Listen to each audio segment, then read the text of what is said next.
આપણા ગુજરાત રાજ્યમાં માનનીય ડિપ્ટી સીએમ સર, માનનીય ડીજીપી સરના નિર્દેશ મુજબ અને આ રેન્જમાં માનનીય રેન્જ આઈજી સાહેબના માર્ગદર્શનમાં ઓપરેશન ડેલ્ટા હન્ટ હેઠળ 140 જેટલા શંકાસ્પદ લોકોને ચેક કરવામાં આવ્યા અને આપણા રાજકોટ ગ્રામ્ય જિલ્લામાં 15થી વધારે ટીમોની સંરચના કરવામાં આવી, જે અલગ અલગ જગ્યા પર શંકાસ્પદ લોકોની આઈડી, આનો મૂવમેન્ટ, આના ડિજિટલ ડાટા બધું ચેક કર્યો હતો.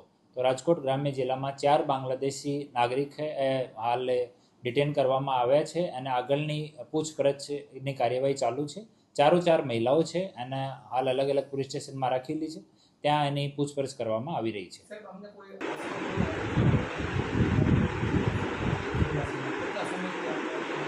આ તમામ બાબતમાં અમુકના 1 વર્ષ થયો છે, અમુકને 2-3 વર્ષ થઈ ગયા. આનો જો સમયગાળો છે અલગ અલગ છે.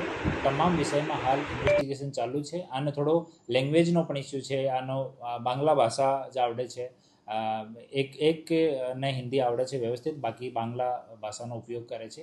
તો આની સાથે વ્યવસ્થિત આદમી બેસાડીને અને તપાસ ચાલુ છે. આગળ જે પણ ઇન્વેસ્ટિગેશનમાં નીકળશે આપને જાણ કરવામાં આવશે. હાલ પ્રાઇમરી જો પૂછપરછ થઈ છે એમાં એ લોકો મજૂરી કામ પોતાનો વ્યવસાય બતાવ્યો છે. પછી ડિટેલમાં ઓર જઈએ એના ફોનનો પણ અમે એનાલિસિસ કરવાના છીએ. તો આમાં જે પણ નીકળશે આપ લોકોને જાણ કરવામાં આવશે.